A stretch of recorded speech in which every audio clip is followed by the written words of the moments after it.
Ils profitent du butin, la razzia, en fin de combat, c'est-à-dire les troupeaux, les montures et les pauvres dépouilles des vaincus laissés sur le champ de bataille. Au poste, le goumier construit sa keshla et il peut y vivre en famille.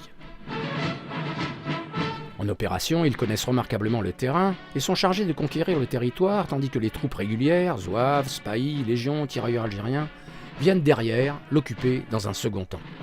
Les Goums sont ainsi très vite considérés comme des corps d'élite, très sûrs, dont les officiers des affaires indigènes qui les commandent font l'éloge, mais très exposés, ils subissent de lourdes pertes.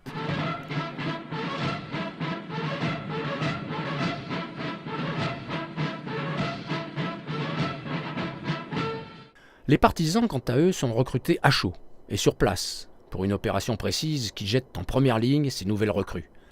Rapidement équipés, fusils à baïonnettes, ils se battent contre leurs voisins qui, à un moment ou un autre des périodes précédentes, ont été leurs ennemis. En vérité, il se passe au Maroc un phénomène unique dans les annales coloniales françaises. Tribu après tribu, ces combattants qui, dans un premier temps, ont attaqué sans relâche les troupes coloniales, se donnent littéralement à elles après leur défaite. Pas une seule tribu ne se livrera sans combattre fièrement, mais, après avoir demandé l'aman, la paix, elles serviront fidèlement, au nom du sultan, le conquérant français qui jettera ainsi dans la bataille les tribus soumises contre les tribus insoumises. La ligne de démarcation entre résistance et soumission reste donc bien mince.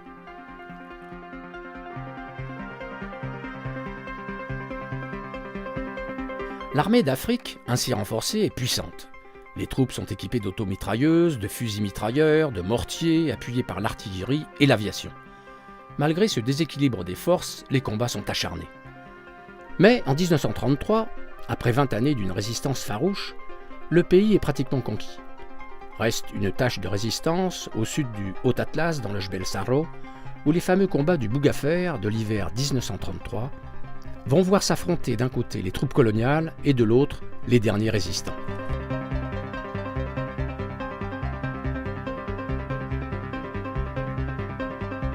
Ces Aïtata du Sarro, menés par des chefs solitaires et intrépides tels que les frères Baslam, restent insensibles à l'énorme déséquilibre des forces et sont prêts au sacrifice. Le commandement décide donc en février 1933 de régler la question du Sarro. L'opération s'organise en une vaste manœuvre d'encerclement à partir de 2 groupements. Celui de l'Ouest, aux ordres du général Katrou, se compose de 4400 partisans, 6 Goums et la milice d'artillerie de Marrakech. Celui de l'Est, aux ordres du général Giraud, comprend 2000 partisans, 5 Goums, 2 compagnies de la Légion, une saharienne et une de tirailleurs sénégalais, 2 escadrons de spahis, une batterie d'artillerie, un peloton d'automitrailleuses et 4 escadrilles d'avions, soit 44 appareils. Soit au total environ 60 000 hommes, pas tous au front certes, mais mobilisés pour venir à bout d'1 millier de guerriers, retranchés dans le massif du Bougafer, avec leurs familles, leurs tentes et leurs troupeaux de petits ruminants et de dromadaires. Au total, environ 4 ou 5 000 personnes, femmes, enfants et vieillards compris.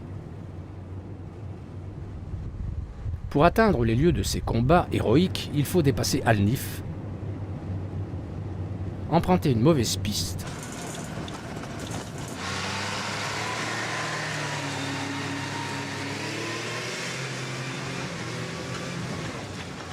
et continuer à pied sur des sentiers caillouteux.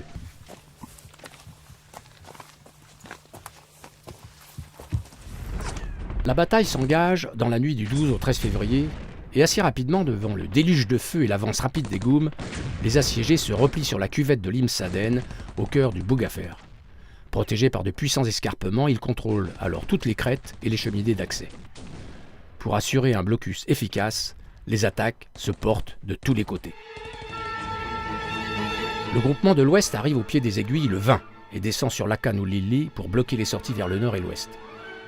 Tandis qu'à l'est, le sous-groupement de Bournazel, l'Homme Rouge, se hisse après de rudes combats le 21 février sur le Piton 1, que les aviateurs dénomment la Chapelle, puis le 23 sur le Piton 2.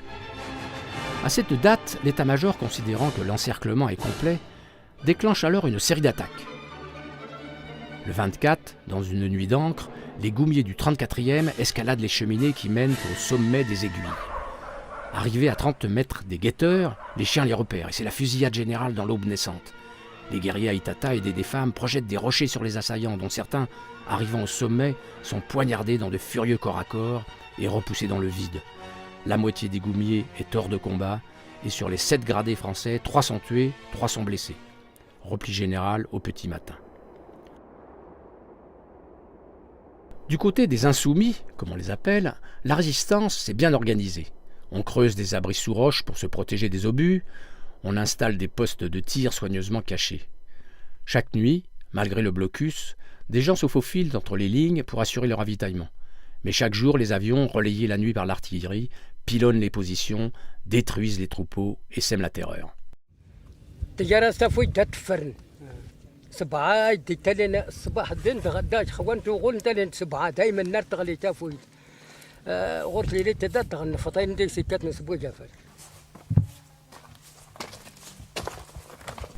Lors des attaques, les guerriers se relaient car il n'y a pas un fusil pour chacun. Les hommes valides remplacent ceux qui se font tuer. La nuit, quand le baroud se calme, on insulte les officiers français. « On vous aura, chien de Roumi !» Ou les partisans « Vendus aux Roumis, vous n'êtes plus des musulmans, vous êtes des traîtres !»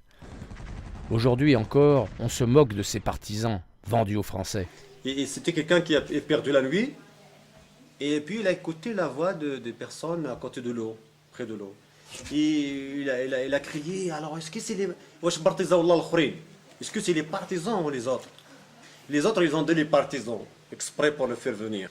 Alors lui, il a commencé à parler de son histoire, de son engagement, ses relations avec les Français. Il a dit, ça fait plusieurs années que je suis au militaire français, avec le militaire français et tout ça. Et il les avait dit qu'il lui reste une année pour avoir sa retraite. Il lui dit, c'est quoi la retraite? Il lui dit, tu restes chez toi, tu es payé, tranquille, tu fais rien. Et tout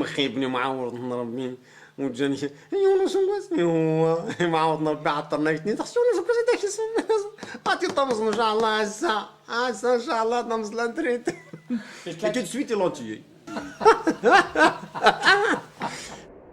Là-haut, sur le boug à fer, le blocus se resserre. L'approvisionnement en eau se complique. La nuit, les femmes se glissent vers les 2 seules sources, mais beaucoup se font tuer sur place car les tirs se concentrent vers ces endroits stratégiques.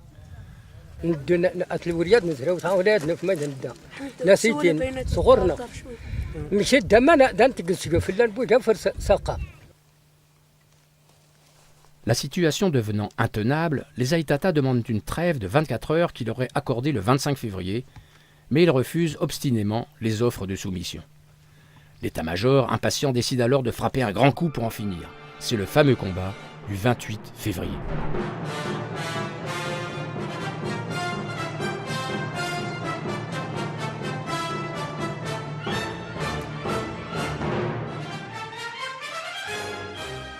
Le légionnaire Hébert raconte. Il est 6 heures du matin. Nous gagnons le sommet de la crête en rampant les derniers mètres. C'est aujourd'hui mardi gras. Le ciel est d'un bleu-gris sale. Il fait froid. Une pluie fine et serrée nous transperce rapidement et nous fait grelotter dans nos treillis. Un légionnaire qui tente de voir de l'autre côté de la crête reçoit une balle en pleine tête. Il est 6h30. Le jour pointe à peine lorsque le tir d'artillerie se déclenche, assourdissant de vacarme, amplifié par l'écho. 6 hypothèses 25 font leur apparition et mitraillent les positions rebelles. Sur la base de feu, des fusils mitrailleurs, des mitrailleuses et des mortiers 81 donnent de la voix. Sur notre droite, les groupes francs au djellaba rayé sont postés le long de la crête. Les vagues de partisans et de goumiers déferlent alors vers le Piton 6, clé du système de défense, mais sont fauchés par les tirs précis des résistants Aïtata bien abrités. À la tête de ces goumiers et de ces partisans, l'intrépide et célébrissime Bournazel, mortellement blessé, est ramené sous une grêle de balles. 5 autres officiers se feront tuer dans cette seule matinée. À midi, le général Huré ordonne d'arrêter le carnage. Le nombre des supplétifs morts au combat ne sera pas communiqué, sans doute plusieurs centaines. C'est l'échec. La mort de l'homme rouge a marqué les esprits, un rigoureux blocus se met alors en place. Les troupes sont renouvelées, les goums sont maintenus, les harkas de partisans démoralisés sont licenciés.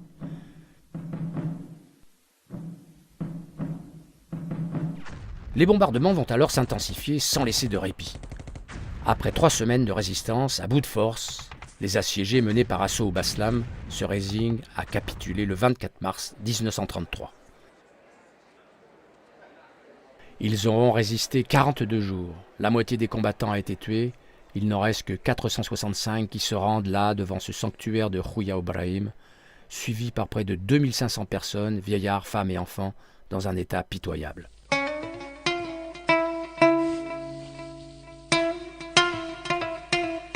Côté Marzen, on dénombre parmi les troupes dites régulières près de 200 morts, dont une dizaine d'officiers, mais vraisemblablement 5 à 10 fois plus chez les auxiliaires, les goumiers et les partisans, le chiffre n'étant pas dévoilé par l'état-major tant il est élevé.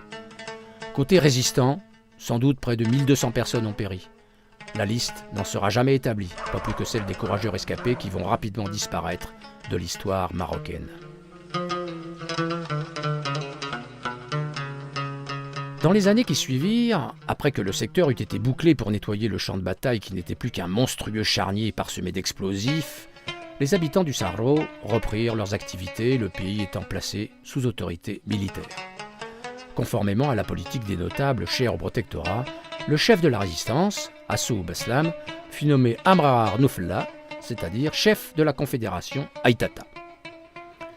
Par la suite, il collaborera avec le pouvoir colonial de façon loyale et efficace. En 1956, à l'indépendance, le nouveau roi Mohamed V, sensible aux états de service de Hasso, ne lui tint pas trop rigueur de cette loyauté embarrassante puisqu'il fut confirmé dans sa fonction, reprise par son fils Ali, nommé caïd en 1968. Que reste-t-il de ces événements vieux de 80 ans ? Pour les militaires français, la bataille du Bougafer est un épisode particulièrement héroïque dans les annales de l'armée d'Afrique, le dernier combat chevaleresque des temps modernes, là où fut tué Bournazel. Il fallait à ce demi-dieu une apothéose dans cette guerre de titans, écrit-on. Tout a été écrit sur cette épopée, des ouvrages officiels écrits par les plus hauts gradés, des témoignages d'officiers, des récits, des combats, des romans, des biographies épiques, des guides même décrivant les opérations de terrain, même des BD.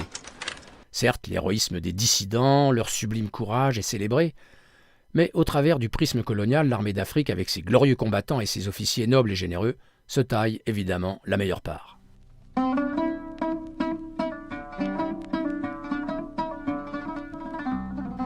Face à cette abondance, la pauvreté et la discrétion des témoignages marocains n'en est que plus criante. Sous le protectorat, silence total. Il y eut quelques ballades, des poèmes en langue tamazirt chantés dans les fêtes de village, mais au lendemain de l'indépendance, plus personne n'évoquait ces luttes acharnées et désespérées où des Marocains s'étaient battus contre des Marocains. Les cailloux. Dans les... Il y avait des avions. Ikis, 80 ans, était là au Bougafer. Il avait 2 ans à cette époque. Son père fut tué au combat. Il y en avait beaucoup, des avions. L'avion 10.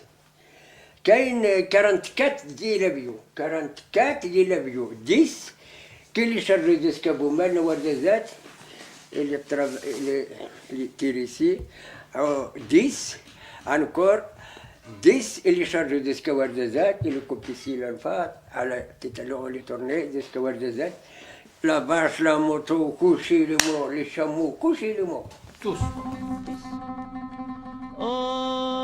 Ces résistances éparpillées et solitaires furent un peu plus tard jugées archaïques par les élites nationalistes des villes, voire même néfastes et pas du tout assimilables à des germes d'un nationalisme émergent. En effet, la montée du nationalisme et la résistance organisée par les partis politiques avec l'appui du sultan Mohamed V furent surtout des phénomènes urbains. Les héros n'étaient plus les mêmes. Honneur aux anciens combattants, ceux des grandes villes du royaume. À eux les récompenses. C'est ainsi que jusque dans les années 80, ces hauts faits d'armes furent totalement occultés et passés à la trappe. Ces démons-là, c'est ceux qui étaient des légionnaires, des gens qui étaient de côté français. Tu vois, mais peut-être ce ne sont pas des gens d'ici, peut-être. Il y a personne qui dit que son père est enterré ici, même s'il était du côté français ou du côté marocain. Les monuments commémoratifs dressés par les autorités coloniales et les cimetières réservés aux supplétifs marocains ou aux légionnaires furent laissés à l'abandon ou vandalisés. Côté résistant, quelques rares cimetières résistent mal aux assauts du temps. Aucun nom gravé, la liste de ces héros morts pour le Maroc n'a jamais été établie. Pas d'anciens combattants honorés, donc pas d'attribution de ces fameux grima, des agréments, destinés à récompenser les moudjahidines. جو برد غلا حاصل تبكم مقرد محرده زريت ترس الدرع مامري خدموا برد الدغ جيران الدون داودي. Dans le lointain Sarro, seuls quelques notables, dont la famille Dassault, furent récompensés par l'octroi d'agréments pour exploiter des lignes d'autocars et autres licences de taxi, mais rien pour ces centaines de résistants anonymes. Depuis une vingtaine d'années, les mémoires se réveillent. Localement, bien sûr, dans le pays Aïtata, on n'a rien oublié.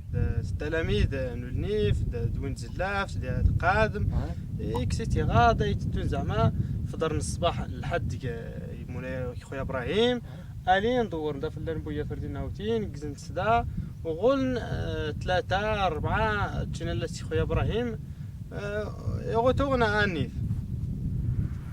Cette bataille, c'est leur fierté.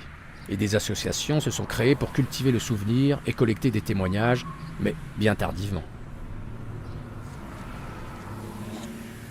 Est-ce que c'est la fin de la vie de Vornazel, c'est la fin de la guerre. Le deuxième jour, les résistants furent encerclés sur l'Imsaden. Il y eut beaucoup de morts, que Dieu les ait en miséricorde. Nos gens se sont alors réfugiés tout en haut, sur le Bougafer, où ils furent exterminés. Les chrétiens sont venus. Il y a parmi eux des hommes qui ne ratent jamais leur cible. Le Marzen s'est enfin décidé à honorer du bout des lèvres ses héros oubliés. Des membres du gouvernement, accompagnés de gouverneurs et d'élus, sont donc venus, transportés par hélicoptère, célébrer au Bougafer les combats anciens. 1933. À présent, l'hélicoptère s'arrête simplement à Iknioun pour une commémoration plus officielle au pied d'un monument fraîchement installé. Mais la population, les élus et les associations de développement qui voient dans ces manifestations trop officielles une récupération qu'ils jugent abusive, se refusent d'y participer.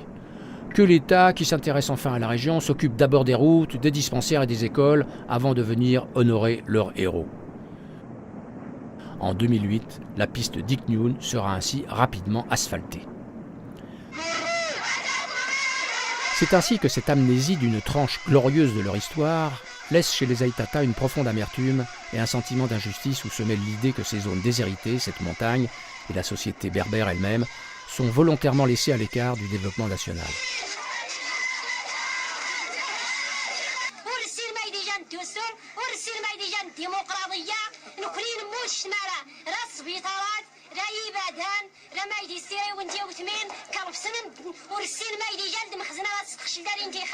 سيري ما غدر عصشو دابا نفيتوها الصبيطات خوا داي تخشى يسير لنا ويتنصر فورماسيان يزنزبور فورماسيان ما يتيقن ويمشي غد الدواء قاد لي جنغي في غيال دماغ ضياضن نزوز طبيب نزوز في المري نزوز الدكتور نكوي هات نموت لا تيريت مطول تاتا ونغي نتسخي ضياضن والسن ما يتسشال نكرينا القنان نكرين لابريد ما نكري هاد 50 عام هاي في 60 عام وتجينو فيه عاود ديالو مسكين من النهودين والو العدول والو القضاة والو اننا 2010 كلشي قضا كيتجهز هيا غلي دا يقرفوا 900 واحد نكري محران بدا يزهي غير في غير القرب.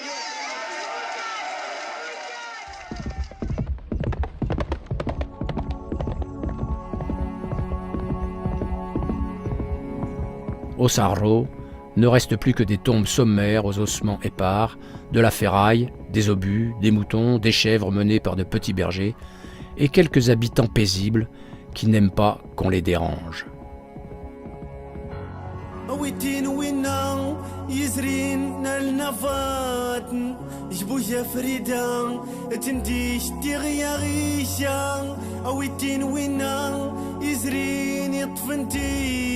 عزتين تيتين سقيضي ولا يوسان اويتين وينا يزريني طفنتي عزتين تيتين سقيضي ولا يوسان دقرنا البان رجي السيون الوداد كان ننظروا تلا لي جوتنا غن الناسيال